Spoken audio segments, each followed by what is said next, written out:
खबर छत्तीसगढ़ से है, जहां खरसिया से लेकर बिलासपुर बलौदा बाजार होते हुए नया रेल लाइन का विस्तार किया जाना है। यह रेल लाइन खरसिया से शुरू होकर नए रायपुर होते हुए परमल काश तक बनेगी। वीडियो कॉन्फ्रेंसिंग के जरिए जानकारी दी गई है। यह पूरा प्रोजेक्ट 8,741 करोड़ का है, जो देश का अब तक टॉप 10 प्रोजेक्ट में आएगा। आने वाले समय पर रायगढ़ शक्ति बिलासपुर बलौदा बाजार को इसका फायदा होने वाला है। इस प्रोजेक्ट के अंतर्गत रेलवे 48 ब्रिजों का निर्माण करेगी, साथ ही 14 फ्लावर बनने की संभावना है। साथ ही 148 अंडर प्रोसेस रेलवे फ्लावर बनेंगे। 276 किलोमीटर का रेल लाइन बिछाया जाएगा। रेल मंत्री अश्विनी वैष्णव ने ये जानकारी दी है कि कांग्रेस की एनडीए सरकार में 311 करोड़ सिर्फ मिला करता था, लेकिन भाजपा शासनकाल में 20 गुना बजट बढ़ गया है और 8,741 करोड़ दिया। छत्तीसगढ़ बहुत जल्द विकास कर रहा है, तो प्रधानमंत्री ये चाहते हैं कि छत्तीसगढ़ का विकास हो। मुख्यमंत्री और सभी सांसदों ने प्रधानमंत्री का आभार जताया। विनोद खेदुले की रिपोर्ट। एरियाज में बहुत बड़ी फैसिलिटी, कई हमारी पुरानी सांस्कृतिक विरासत है। डोकरा का जो हमारे यहाँ काम होता है छत्तीसगढ़ में, बेल मेटल क्राफ्ट कहते हैं जिसको, फिर कोसा सिल्क है, इन सब चीज़ों को बैम्बू का काम है। एक बहुत फेमस बैम्बू का ऐसा म्यूजिकल इंस्ट्रूमेंट भी बनता है। इन सब एरियाज को जुड़ने से ये सब जो प्रोडक्ट है हमारे छत्तीसगढ़ के, उनको भी देश विदेश में सब जगह स्थान मिलेगा। 2 करोड़ मैन डेज जॉब इसमें क्रिएट होगा। 2 करोड़ लोग, पूरा अगर मैन डे के हिसाब से काउंट करें, 2 करोड़ मैन डेज वो इससे जॉब क्रिएट होगा। अब मैं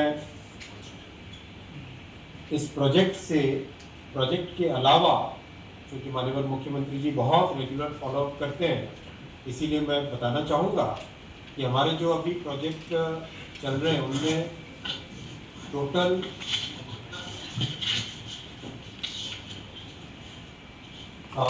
बहुत बड़ा बजट का एलोकेशन माननीय प्रधानमंत्री जी ने किया छत्तीसगढ़ के लिए। आप याद करिए, कांग्रेस की सरकार थी, जब इंडिया अलायंस की सरकार थी, तब मात्र 311 करोड़ रुपए साल के मिलते थे छत्तीसगढ़ को ही मतलब डेवलप करना है, क्योंकि डोंगरगढ़ ज्यादा दूर तो नहीं है, मतलब मुश्किल से 7 या 8 किलोमीटर है। जी, आप जो बात कह रहे हैं वो यस, डोंगरगढ़ क्यों नहीं, तो अगर डोंगरगढ़ के बाद फिर आता कि अगला स्टेशन नारेकसा क्यों नहीं, बनियाजोग क्यों नहीं, या फिर गोरिया क्यों नहीं, हम जहाँ रुकेंगे उसके बाद अगला सवाल हो सकता है। नो, इसका पीछे टेक्निकल रीजंस है।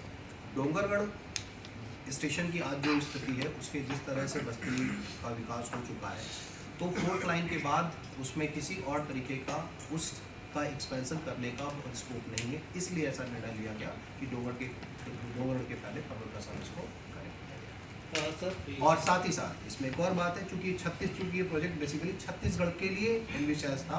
इनिशियली जो CRCL जो जिसका मंत्री जी ने जिक्र किया है कि जो SPV बनाया गया था, तो उसमें नॉर्दर्न एंड सदर्न 2 कॉरिडोर थे। ये हमारा सदर्न कॉरिडोर का पार्ट हुआ करता था।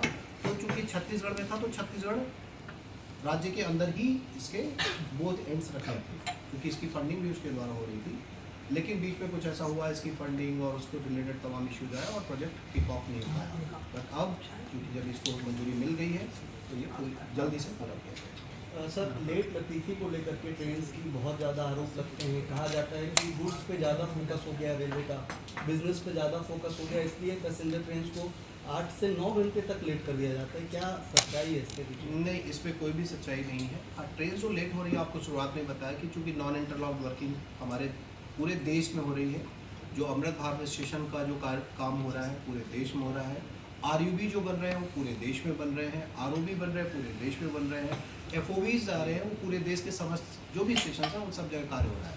तो जब हम RUB, जैसे अगर हम बेला की बात करें, जहाँ पर अभी कुछ दिनों में जाम की भी समस्या, गेट सिग्नल की बात आ रही है, और उसमें हमारे लगातार अधिकारी, हमारे CNTC, RPF, हमारे DRM साहब सभी लोग उसमें फोकस करके अधिकारियों की ड्यूटी भी लगाएगी कि कैसे उसको कम किया जा सके।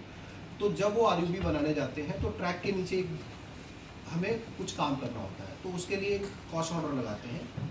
जो ट्रेन 110, 130, फिर वही बात आती है, ट्रेन जो 110 के 130 की स्पीड पर चल सकती थी, उसको 30 किलोमीटर पे चलाना हुआ। तो यदि RUB की डिमांड हमें पूरी करनी है, या अगर हमें FOB बनाना है, उसके ऊपर से गर्डर डालना है, तो उस दौरान हमें ट्रेन का जो आवाजाही है वो आवागमन बंद करना पड़ेगा। तो यदि 24 घंटे में अदरवाइज जो ट्रेन चल रही है, अगर उसमें से 2 घंटे, 3 घंटे, 4 घंटे, 6 घंटे का समय यदि हम निकाल लेते हैं, तो ट्रेन की संख्या निश्चित तौर पर कम होगी। और ये जो कहना है कि केवल गुड्स ट्रेन की प्रायोरिटी है, तो आप जब भी NI वर्किंग होती है, उस दौरान आप डेटा हम आपसे शेयर कर सकते हैं। नमस्कार, आप देख रहे हैं न्यूज़ नेशन 81। बीते दिनों जो प्रधानमंत्री का दौरा हुआ था नरेंद्र मोदी का, और मोदी जी ने बहुत सारे सौगात छत्तीसगढ़ को दिए हैं। उसमें एक बहुत बड़ा सौगात है खरसिया से लेके परमाल कसा नया लाइन 5वीं 6वीं लाइन जो होगी, उसमें सबसे बड़ा इफेक्टेड ये होने वाला है कि इसमें खरसिया एक बिजनेस हब के रूप में देखा जाता है, दूसरा बलौदा बाजार जो एक सीमेंट हब के रूप में देखा जाता है। ये लाइन जो परियोजना है, ये परियोजना पिछले इसका टेंडर बहुत जल्द होने वाला है। आज रेल मंत्री अश्वनी वैष्णव जी ने ये प्रेस कॉन्फ्रेंस करके यह जानकारी दिया। यह जानकारी के साथ मैं आपको कुछ चीज़ थोड़ा सा मैं साझा करना चाहता हूँ। जो 5वीं और 6वीं लाइन है, ये टोटल प्रोजेक्ट है 8,741 करोड़ का प्रोजेक्ट है। ये भारत का 10 टॉप 10 प्रोजेक्ट में से एक है जो छत्तीसगढ़ के लिए मोदी जी ने सौगात के रूप में दिया है, जिसमें सबसे ज़्यादा फायदा होने वाला है रायगढ़, खरसिया, सक्ती, चापा, बिलासपुर होते हुए जो प्रोजेक्ट है। और इसमें सबसे बड़ी बात है जो ये प्रोजेक्ट है, इसमें 48 ब्रिज बनेंगे, साथ में 14 फ्लाईओवर बनने का रखा गया है। अश्वनी वैष्णव जी आज ने बात किया 148 इसमें अंडर प्रोसेस रेलवे के जो फ्लाईओवर बनेंगे।